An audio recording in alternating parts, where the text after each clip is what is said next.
I remember the Germans came. The mob was screaming bloody murder. Kill the Jews. We were hiding in the cellar. They broke into the store and were looting. We went downstairs after they left, and there was nothing left. I still have nightmares to this day. We apparently got a letter that said you have to leave Germany. We were the last train out of Berlin. Was will sein mit uns? What will happen to us? The best hope for Jews was escape. Most of the world closed its doors, but one fledgling nation, the Philippines, did not. In this tropical paradise, thousands of miles from Europe, an unlikely group of poker players were planning a rescue. These poker players were Manuel Quezon, the country's newly elected president, Paul McNutt, U.S. High Commissioner to the Philippines, an ambitious Army colonel named Dwight Eisenhower, and 5 cigar makers from Cincinnati, the Frieder brothers. They had a plan that would save more than 1,300 Jews from Nazi death camps, a plan for a rescue in the Philippines.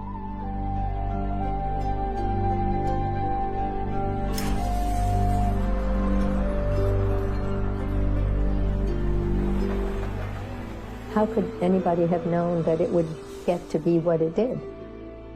How could anybody have imagined that a whole nation would close its eyes and ears? And yet, you know what? I think it could happen anywhere again.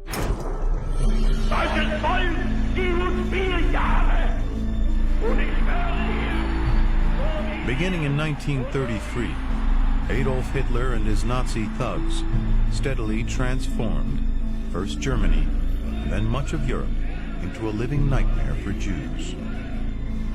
Then in 1935, the Nuremberg laws came out, which stripped Jews of citizenship.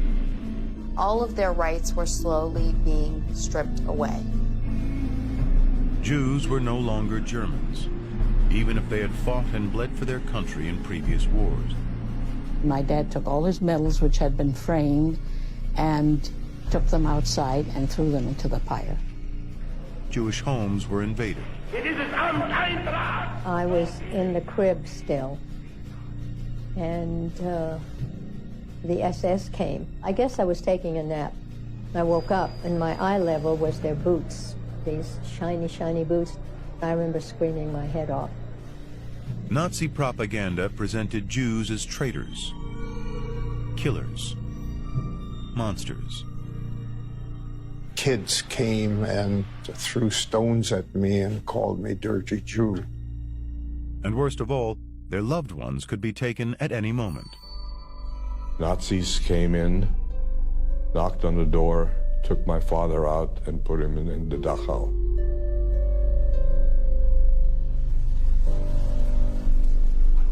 The violence peaked in November 1938 with a highly organized orgy of destruction and terror.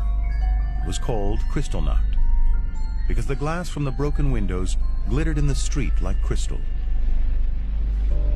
Kristallnacht arrived and the SS group, SA men, came to our house, came through the door, went to the bathrooms and into the living room, destroyed everything. 4 of them came in with the dogs, and I was terribly frightened. I was terribly frightened that they would take my dolls. I remember when they burned the temple. It was ablaze and surrounded by the German fire department, which made sure that none of the non-Jewish homes were going to be burned. I was asleep when the SS knocked on the door. And in order to get out, I went back into my room, dressed in the oldest clothes I had, took a stick, and went down the stairs into the hall where the the mob was screaming bloody murder. And I took that stick and broke a few, I think it was paintings or mirrors myself, until I got to the outside. That night, my grandmother and I were all by ourselves, and suddenly stones crashed through our windows. Then I knew that they were after us. We were hunted. When Kristallnacht was over, more than 100 synagogues had burned. Thousands of Jewish businesses were destroyed, and tens of thousands of Jews were forced into concentration camps, all in the passage of just one night. Diplomats held meetings, made speeches, and passed resolutions, but little, if anything, was done. European Jewry is really ground to dust between two big millstones. One is the hateful bestiality of Nazi Germany, and the other is the apathy of the governments of the world.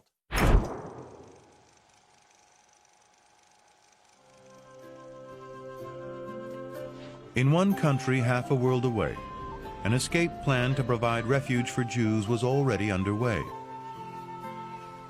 6,000 miles from Berlin, the Philippines was a country most Europeans knew only from postcards. Much like the movie Casablanca, people lived by their own rules. Motor cars shared the roads with horse-drawn caramatas. Coca-Cola coexisted with carabaos. And at the legendary Manila Hotel, the elite could sit and share a drink in air-conditioned comfort. For centuries, Manila had welcomed refugees. It was really a fantastic mix of different peoples. Czechs, Poles, Latvians, Lebanese, Middle East, people from the Middle East, Indians. It was a mixture. And I think that was one thing that made Manila such a cosmopolitan center, because all these people coming and going, trading, staying, mixing, intermarrying. The Philippines was once a U.S. colony, but in 1935, President Franklin Roosevelt signed a law making it a semi-independent commonwealth, promising complete independence in 10 years. Senor Quezon, I congratulate you. Mr. President, I want to express to you the thanks. President Manuel Quezon was determined his country would take its place among the great nations of the world. Manuel Luis Quezon was a complex person who made a deep and lasting impression on his country. Born poor, he moved into the world of wealth and power with easy bravado. He had the total assurance, self-assurance, that he was the equal of anyone he faced. There's a Filipino concept that we call the colonial mentality, this idea that you're inferior, that you're never quite as good. He never had that problem. He was a snappy dresser, you know, but he loved to dance and he loved to party too. One writer said, he is full of nerve and nerves. He's one of the world's best ballroom dancers, also one of the world's supplest and hardest-boiled politicians. He loves cards and alcohol, and he loves his country. Manuel Quezon also loved the underdog. A man like Quezon, who himself had been a prisoner, who had gotten malaria in the field, would have known what it's like to be on the run, to have no options. A man working for the freedom of his country would certainly know what it's like when someone comes knocking at your door and says, "We want to be free." I have been compelled to contrast our peace. While thousands marched in the United States to protest the horrors of Kristallnacht, in the Philippines, Manuel Quezon had already gone beyond protest to action, proclaiming that barring refugees was simply not right. Other countries perhaps did not think it that important. I don't presume to say.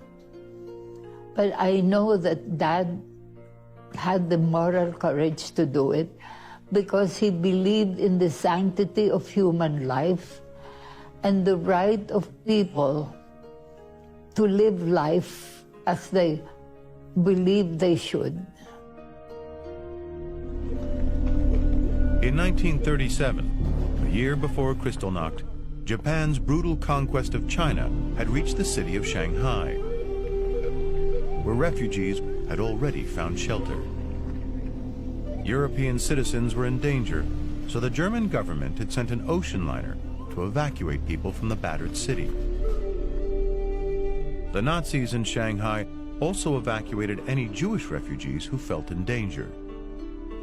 The situation led to German Jews and German citizens being brought down to Manila.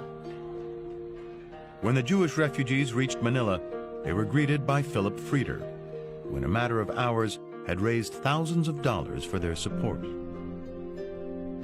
Ironically, it was a German consul who suggested to Frieder that it might be a good idea if he took care of the Jewish passengers. There were only a handful of Jewish families who could afford to contribute to a refugee fund, but the Frieder brothers took on the task anyway. Number one, they were able to. They were in a position where they could talk to the right people. Number two, they saw what was happening, and they knew that somebody had to do something. So they did. In the meantime, his brothers back in Cincinnati contacted major refugee organizations for desperately needed funds. The Frieder brothers worked as a unit. While Uncle Alex was in the Philippines, my grandfather, Morris Frieder, was in Washington, and Philip was involved in all pieces. Athlete, scholar, movie star, they all appreciate a fine cigar. Rich aroma, smokers. Hungarian immigrant Samuel Frieder began an empire by selling cigars out of his New York City home before World War I. Eventually, all five of his sons, Philip, Henry, Alex, Morris, and Herbert, were in the business. Cigars were big. The Frieders specialized in 2-for-a-nickel cigars, and since the best of those were made from Philippine tobacco, they went right to the source. Philip, at age maybe 32 or 34, gets on a boat, takes him 3.5 weeks to get to the Philippines, and the rest is history, because when he's there, he meets all the growers and the manufacturers, and they start buying cigars from them directly. And then they figure out that it'd probably be more advantageous to them if they could do the manufacturing. Well, I think when they first got to the Philippines, there were, I don't know how many Americans were there. I don't think there were 30 Jewish families there. In less than 20 years, S. Frieder and Sons had become one of the biggest exporters of Philippine cigars, producing 250 million stogies every year. This phenomenal success was the result of hard work and strong family ties. They were happy, family-loving, life-embracing characters. They were leaders in their community, so they seemed to slip seamlessly into being leaders in the Philippines. Back in Cincinnati, the Frieders all lived on the same block. They took turns overseeing the business in the Philippines, and as each brother brought his family for a 2-year tour of duty in Manila, they shared the big house on Brixton Hill Road. We had a nice yard, beautiful trees and orchids around the perimeter, swimming pool, tennis court. We belonged to a lot of clubs. It was a very gracious life. While the children swam and played, rode ponies and had impromptu dance recitals, the adults moved within Manila's glittering social world. My grandmother kept a booklet of entertaining that she would do regularly, and there is an entry from September of 1939. And the people attending this dinner party at my grandparents' home in Manila were General and Mrs. MacArthur, Colonel and Mrs. Eisenhower, and the acting High Commissioner. In fact, evenings were just an extension of the working day. In Manila, having fun was a serious business. The Frieders had developed a close relationship with President Quezon over the years. They met when Quezon was in the Philippine Senate, and they were young men building a business. The relationship deepened as the cigar business grew, and Quezon rose through the political ranks. In 1937, Paul V. McNutt was appointed U.S. High Commissioner for the Philippines and joined this circle of powerful friends. The former governor of Indiana, McNutt made no secret that he was aiming for the White House in 1940, which probably accounts for why President Roosevelt banished him to Manila. But for McNutt, moral conviction trumped political ambition. Urged by Jewish allies back home, he championed European Jews despite anti-Semitism among American voters. He understood very well intolerance in American life and intolerance in American politics. In their drive towards independence, the Filipinos had elected a Congress and inaugurated a president. But a separate Philippine immigration law had not yet been written, and in this legal vacuum, Paul McNutt realized that approving visas was one of the very few powers still held by the U.S. High Commissioner. And a visa was a powerful document that meant a Jewish family could escape from Nazi persecution. Despite all the smiles at his swearing in, McNutt's relationship with Quezon was complicated until they discovered a mutual passion: poker. McNutt loved poker so much that he even had monogrammed mother-of-pearl poker chips. There was one time when McNutt lost to him. When McNutt was trying to pay him, he said, "Don't pay me. Consider that my contribution to your candidacy." The games went long into the night. The Frieders were regulars at the table, and so was Colonel Dwight Eisenhower, the well-liked chief of staff for General Douglas MacArthur. MacArthur had been tasked to build a Filipino military strong enough to deter the looming Japanese threat. Eisenhower was a fantastic card player. He managed to pay for all of his expenses at West Point with his poker earnings, and he went on actually to give probably my grandmother her finest birthday presents based on his card-playing earnings. Americans like MacArthur or Eisenhower, they mingled freely and as equals with Filipinos, and the Filipinos deeply appreciated it. President Quezon especially appreciated Eisenhower's talents. Eisenhower was at one point writing speeches for my grandfather and was even given an office in the executive building in the presidential palace. His analytical mind went far beyond cards. The Frieders in particular valued his ability to organize even the largest task. Eisenhower clearly knew about the impending plans for the rescue. I think there's no doubt about it. My father was told by my grandfather that these plans were underway and had told his son John, my father, that in fact he had been asked to play a role in this. These friends who ultimately offered him a job making $60,000 a year, which is about $1 million in 2011 money, to assist in the planning for finding homes for these Jewish refugees leaving Germany. And it makes perfect sense to take a problem such as this to a man like Eisenhower, who had the ability to plan on a large scale, to be able to take thousands or thousands and thousands of moving parts and try to orient them and to push in the right direction. The card games were held in many places, on the presidential yacht. My father played poker with him on his yacht just outside Malacanang Palace, where his yacht was moored in the Pasig River. In the air-conditioned lobby of the Manila Hotel. The Manila Hotel was the tops. It was a major center of social activity. At the home of Greek-American private investigator Angel Zervoulakos. This kind of poker where the Frieder brothers come to, they come out looking like they've smoked a lot of cigars. They sure smell like it, though. I do believe that my dad had a part in this, that helping the Frieder brothers and he knew what they were doing. These high-stake games also took place in the cooling breeze of the Frieders' back porch. We could hear what was going on the porch all the time. We could hear when someone brought food out to them or drinks out to them, but they were playing poker out there. It was at these games that the friends developed a plan to build upon the success of the Shanghai rescue. It was a cause close to all of them. McNutt called Jewish refugees helpless and persecuted wanderers with no place to lay their heads.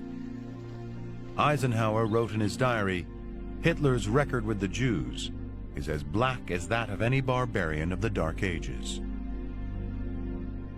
To Quezon, it was not a question of whether his country would help, but why other nations did not. For the Frieders, it simply needed to be done. They felt, because they were one of the 50 American Jewish families there, that that was the role everybody had to play if you're lucky enough to be in the Philippines. Try and get as many out as you could. The goal was to bring thousands of European Jews to the Philippines. But even with the legal authority to approve visas, Paul McNutt knew he needed to be holding a pair of pocket aces to deal with an unsympathetic State Department. One was support from President Quezon. Quezon had dealt with waves of immigrants before, and he was acutely aware of the voices of anti-Semitism in his own country. But Quezon stood strong. Even with Quezon's support, McNutt knew their plan could still be torpedoed because of the requirement that no immigrant could become a public charge. In other words, no money, no job, no visa. President Quezon had stipulated that he didn't want anybody that would be a burden on the economy. And so the Jewish community had to promise that they would take care of them, which they did. And that was McNutt's second ace, the Frieders. Quezon and McNutt turned to the Frieder brothers to work out a system so that only Jewish immigrants with the skills and resources to support themselves would be sent visas. And if the refugees did arrive penniless, the Jewish community would still take care of them. And so it began. The Jewish community prepared a list of occupations where they thought a refugee could get a job in the Philippines. A list that could mean life or death for a European Jew. They had to pick and choose people to let in, and there were so many more that wanted to come than they could fill jobs for, that they could support with the money that they had.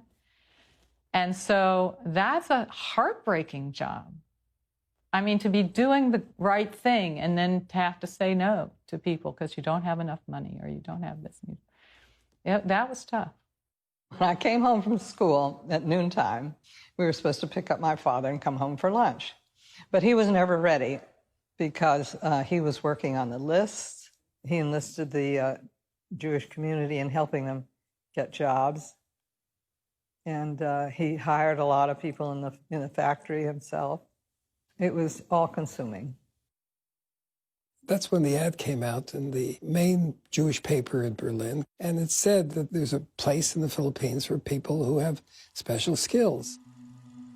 In a world where options were fast disappearing, there were finally answers to the desperate pleas that arrived every day.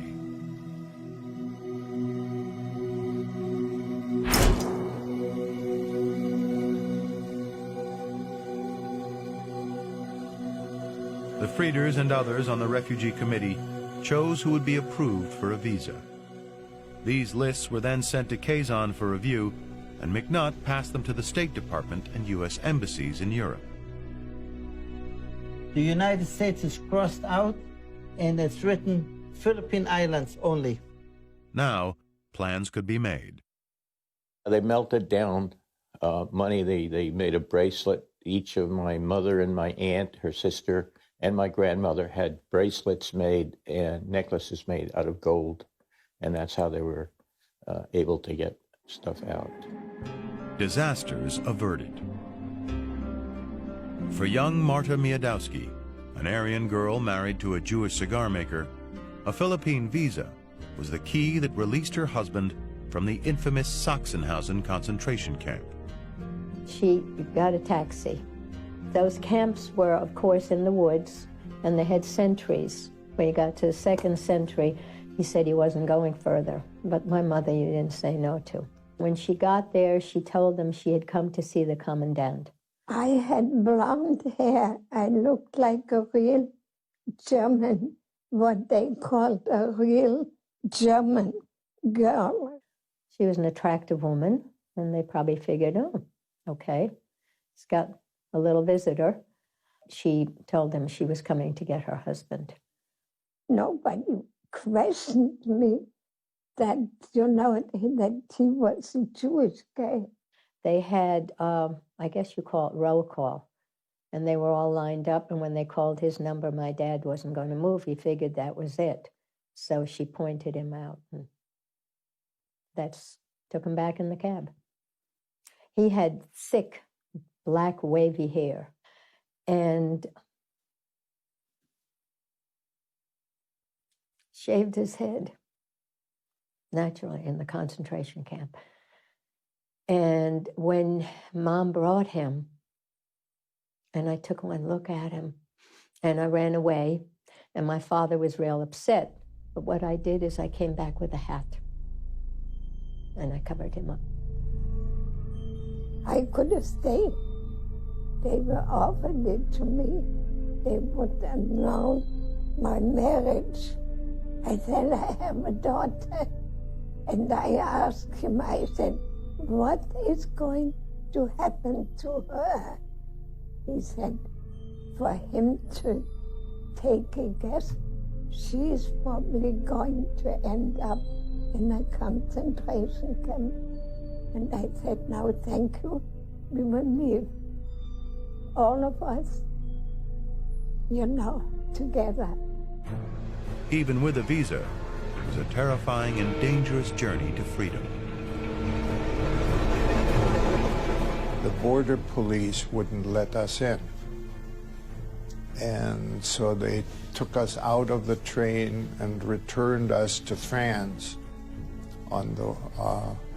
and we went through the tunnel. There's a giant tunnel between France and Italy. And we went back and forth through that a number of times. The French in turn said, your visa expired. So bang, they put us back to go to Italy. In the meantime, our boat was leaving, and my father was desperate. He finally bribed somebody to get us an escort to the boat. And on the border of Italy and Germany, the Nazis came on board the train, looked at the passports, and took one look at me, who was blonde, blue-eyed. He says, this child is not a Jew. He is a typical Aryan. We're taking him off the train. And my parents were fortunately enough to convince them that I was their child. But many other families were torn apart. My grandparents came, I never forget this, I still see my grandmother, to the train, and the goodbye was awful. Because my grandparents knew they may never see us again. And so it was a very, very emotional and tearing goodbye. More than a month after McNutt had begun his maverick visa process, the State Department caught on, demanding information about hundreds of Jews who were applying for visas to the Philippines. McNutt replied coolly that many refugees had already arrived, and then upped the ante, saying that 100 additional families were on their way. McNutt bucked the State Department. The State Department wasn't very nice in those days, and I think he gambled his whole political career on doing this. We've got to remember what the temper of the country was, the mood of the United States and the American people. You had an antipathy toward more refugees. You had inertia and anti-Semitism in the State Department. And you had a president and an administration that was really only intermittently interested in the question. confronts the nation. The U.S. Secretary of State pointedly warned the Philippine government that they still had to abide by U.S. immigration policy. But Quezon and McNutt stayed resolute. And while this bureaucratic battle raged, desperate passengers fleeing Europe on the SS St. Louis were denied entry to Cuba, the United States, and Canada. They were forced back to an uncertain future in Europe. A Europe where the systematic murder of millions began with the invasion of Poland in 1939. Concentration camps would soon transform into death camps. And the trains, filled with helpless victims, would begin to roll.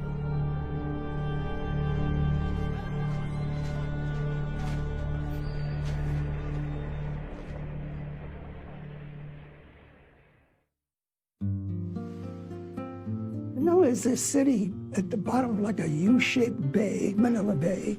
And at the end of the bay, the two arms, one was called Bataan, and there was an island there called Corregidor, which was like the cork in the bottle. On the Manila side, there was a beautiful drive called Dewey Boulevard. And on the shore side, there were the magnificent hotels. Fancy Manila Hotel was the big one. But anybody could walk on Dewey Boulevard, watch the sunset. And if you've never seen a sunset in the tropics, it's absolutely incredible. We arrived on Hitler's birthday, April 20th, 5 days before my 13th birthday. My aunt and uncle were there to greet us, and then I don't remember even getting off the boat, but I do remember that they took us to an apartment that we shared with somebody else, with another couple. In Manila, a man in a white shark skin suit came on board and welcomed my parents. And that happened to be Mr. Alex Frieder. We had open house for the refugees every Friday night. And the table was piled high with fried chicken and orchids from the garden. Every Frieder brother knew that he had three duties when it was his turn in Manila. Number one was to be the president of the synagogue. Number two was to run the business. And number three was to get the Jews out of Germany. They ran Manila's Jewish refugee community, making life and death decisions with just the power of persuasion and a reputation for integrity. The Frieders would say to my father, oh, you know, we have to take care of these people, and are you coming in with us or whatever, probably over a poker game? And my dad said, of course, you know. And he would naturally help out. This is the way they did it, by word of mouth. The emigres, struggling to earn a living in a strange new land, became quite creative. My mother supplemented the income by taking in boarders. And the interesting part about that was in Europe, my mother never went into the kitchen or cooked or anything because they had a cook, they had a maid. My father opened a meat market, and my mom worked. In fact, she delivered meat to the friends by carrying the bags and walking maybe 2 or 3 miles a day. My father found a job almost immediately, and my mother, I don't know when she started, but she was a governess to a small American boy. The half-dozen families in the Jewish community who could afford it were donating a portion of their income every month. Their donations were as high as $2,500. That would be almost $40,000 today. But it wasn't enough. Back in the States, the Frieders continued to raise funds from Jewish refugee agencies to support the growing rescue operations. In Manila, they ran 5 community houses where refugees would share expenses. And there were a number of families in there before they settled anywhere in the city who were living in, I think it was a large room, and we slept in a room that was divided up by bed sheets.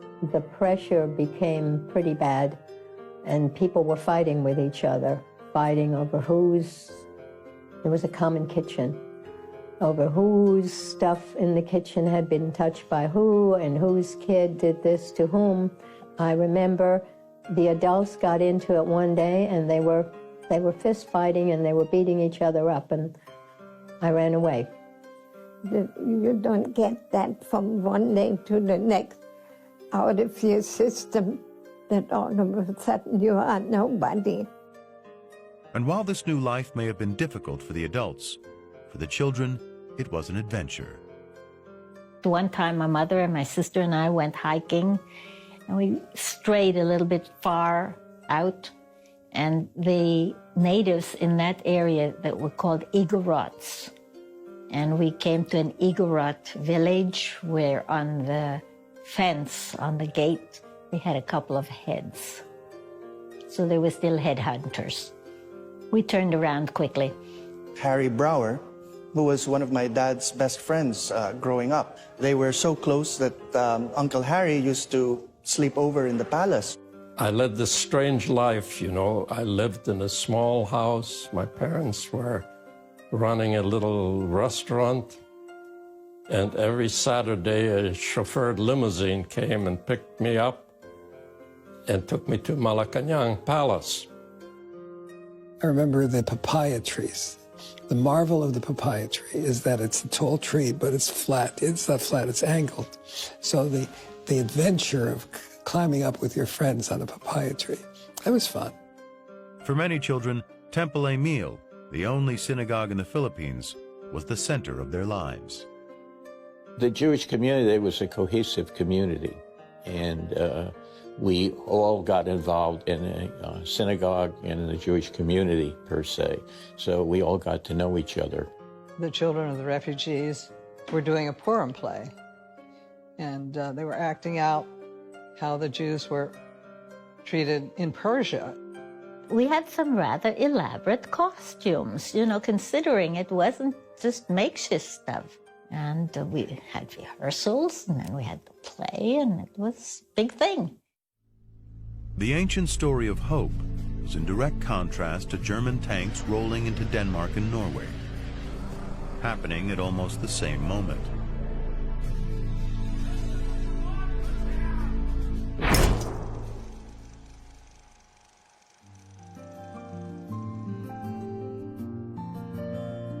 As the number of refugees swelled, President Quezon donated a portion of his country estate for a community house. It was named Marikina Hall. Dozens of refugees attended the opening ceremony, a celebration for the entire community. Marikina Hall was actually property that he had bought that was supposed to be the nest egg for my father. It was going to be the land that would make sure that my father would have a good living after his father was president. This is what he devoted for the place that the refugees could stay in. At the dedication of Marikina Hall, there were the speeches, and that was very evident that they wanted 10,000 Jews, Quezon and the Frieders were helping, to come to the Philippines. President Quezon was speaking of a plan to bring tens of thousands of Jews to establish a farming community on the remote island of Mindanao. Keen observers of world events, the poker players were well aware that time was running out for European Jews, so they once again upped the ante. Paul McNutt informed the State Department that Quezon was willing to take as many as 30,000 Jewish families. According to Philip Frieder, President Quezon was in favor of settling as many refugees as possible on Mindanao, saying he'd be happy if 1 million arrived. Quezon was a good Catholic, and he thought the most unreligious thing he could think of was to think badly towards the people that gave them their Savior. And I just love that quote. The reaction from the U.S. State Department was negative. One memo said that 2,000, not 30,000, was a more realistic number, and warned that, quote, few members of the Caucasian race can endure the hardships of the jungle island. In Manila, General Emilio Aguinaldo, Quezon's political rival, grumbled that Jews are dangerous people to have around in large number. Despite this opposition, Quezon kept pressing to settle refugees on Mindanao, although the plan was lowered to 10,000 families and stretched out over a period of many years. The Frieders never gave up on Mindanao, conducting land surveys and lobbying Filipino lawmakers. On November 21, 1941, the final contract for the purchase of land in Mindanao arrived in New York. The poker players had bet the pot, and they had won. Thousands more refugees could come to the Philippines.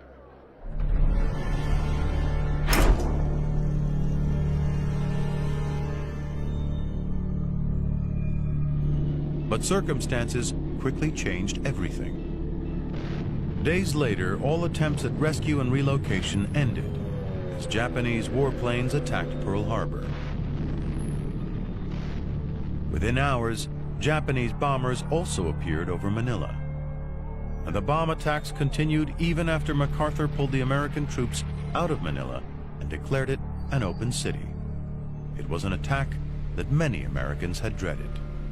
My mother kept cyanide pills in her medicine cabinet so that if the Japanese ever captured us, she was prepared to take, as I say, cyanide pills and give them to my brother and myself.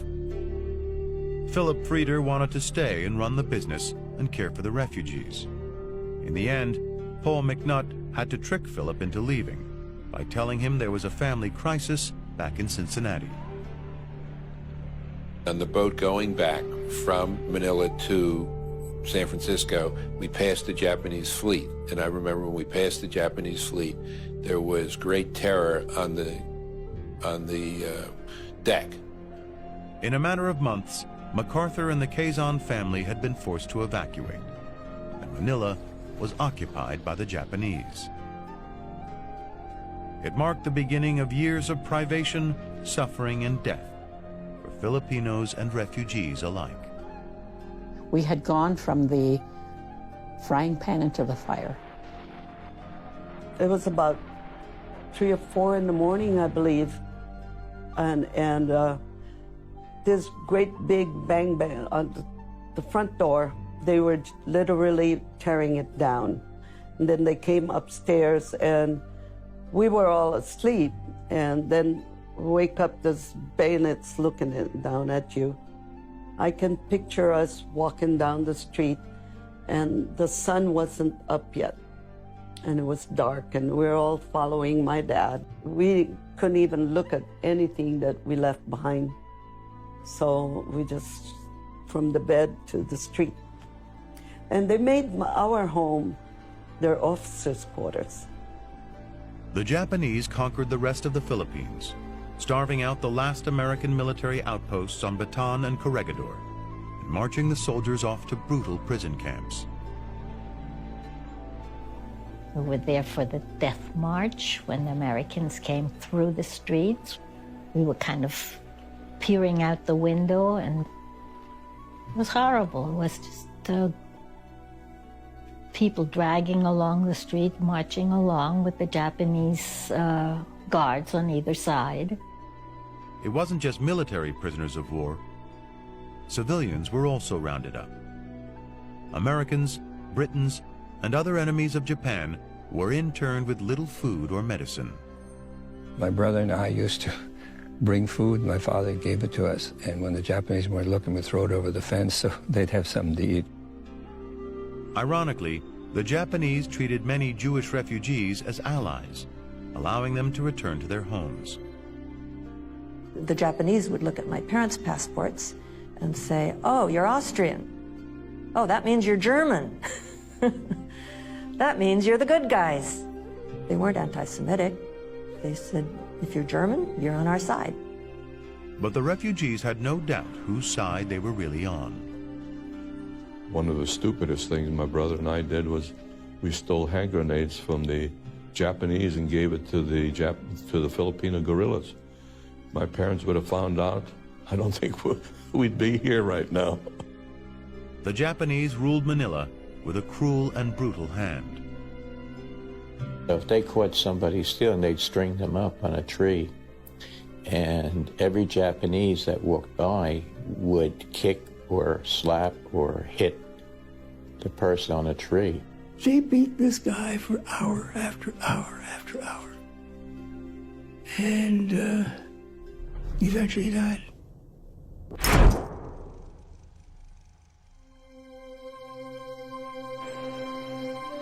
After almost 3 long years of Japanese occupation, General MacArthur made good on his promise to return and liberate the Philippines. I recall very vividly at one time, one of the pursuit planes was flying down quite low, and I was on the street in front of my house, and apparently the pilot saw, and he did a 360 and flew back and dropped a Hershey candy bar to me. We split it, you know, like 30 different ways. Everybody got a taste of it. It was great because it was one step closer to liberation, you know.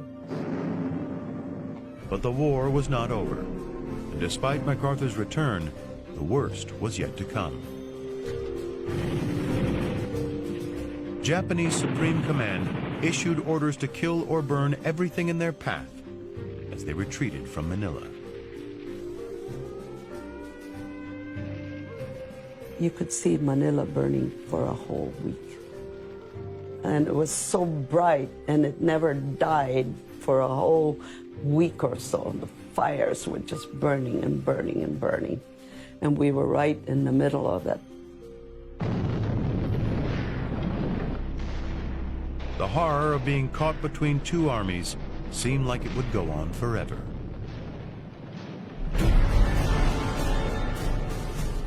And my father brought my mother and me to a safe place. He went back into the house, got a few more things, and when he came out, the Japanese saw him and they killed him. They bayoneted him.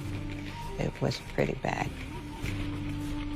And we saw the Japanese go into the house next to us. There was a family in there. And they had a baby, and the Japanese threw the baby up and caught it with a bayonet. We were lined up against the wall, and they started to load their rifles, and they were going to shoot us on a firing squad. And we begged for our lives. Right next to our house, and the others in the back of our house, a house had burned a day or two before. The houses had corrugated roofs, so we went under the corrugated roofs to lie down. And unfortunately, right next to me was a woman who had been bayoneted and was dead with her whole body exposed because she'd been bayoneted. And we lay there for 2 days.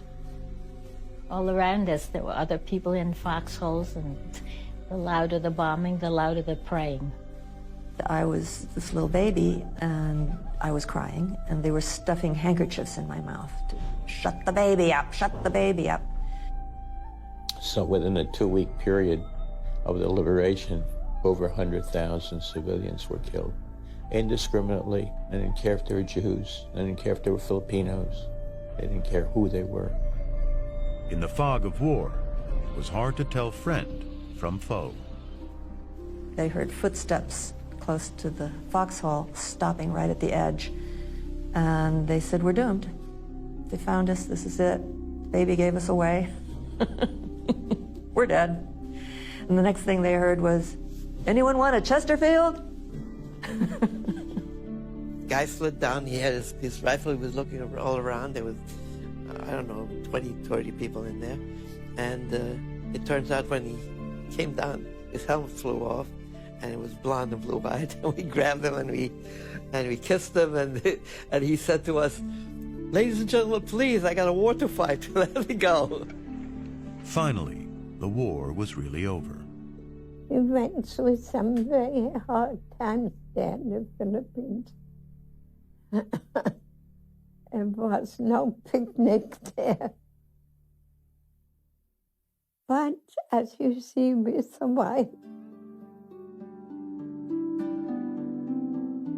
Refugees and many of the Jewish soldiers who had rescued them gathered at the San Lazaro racetrack for the first night of Passover. It was a wonderful experience. It brought to mind at that time that we were really free. The boy who asked the 4 questions was 10-year-old George Lowenstein. What was it like I mean, when you look over the vastness of all these soldiers in the stands, it's awesome. It's also great seeing the American flag fly again. So, rather than the rising sun, the red ball against a white background. So that was very impressive to see the stars and stripes. Still is impressive. By September 1945, Japan had surrendered and thousands gathered in Manila to celebrate the high holidays. American GIs rebuilt Temple Emil, which had been destroyed by the Japanese. Fittingly, the fundraising for the new temple began with a ceremony on November 9th, 1945, the anniversary of Kristallnacht. The poker players quietly moved on, but they remain forever linked to the lives of over 1,300 Jewish refugees. The Frieders' cigar factories had been leveled, and the Frieder brothers began the task of rebuilding the family business back in the States. Paul McNutt returned to Manila and lowered the American flag on the day the Philippines gained independence. Dwight Eisenhower, now the Supreme Commander of NATO, made a low-key inspection to the ruins of the city where he had spent so many years. Manuel Quezon died in exile in the United States. He never got to see the Philippine independence, which he had fought so hard for. But his accomplishments live on. Most Filipinos are familiar with Schindler's List. Very few Filipinos know that Quezon was in his own way a kind of Schindler. And it has come out, and I think people have been proud of that. They were good people. They were people that were saved. You have to give thanks to those people. What the Frieders created was an opportunity to escape, but an opportunity also to live and to develop and created a future for so many. It's one thing to sit around a card table and talk about a worrisome situation, even a dire situation. It's quite another to actually take some action. And I think that's why this is a story for all time. It would be much simpler to understand, okay, the Frieders somehow put up money and figured out a way to get visas and did it.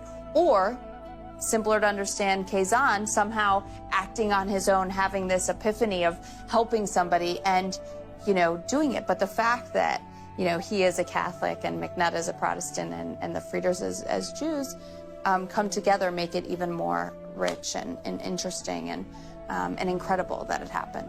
In that historical moment, they were heroes, but they don't necessarily see themselves as heroes. It looks like they were just doing the right thing.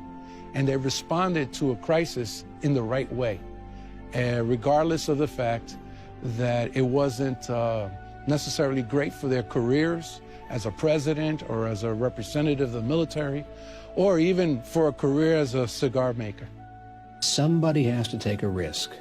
Somebody has to put their values on the line and say, we're going to do it.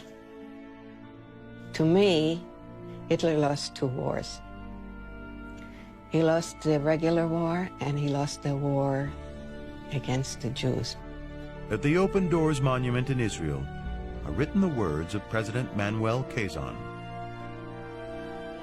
It is my hope, and indeed my expectation, that the people of the Philippines will have in the future every reason to be glad that when the time of need came, their country was willing to extend a hand of welcome.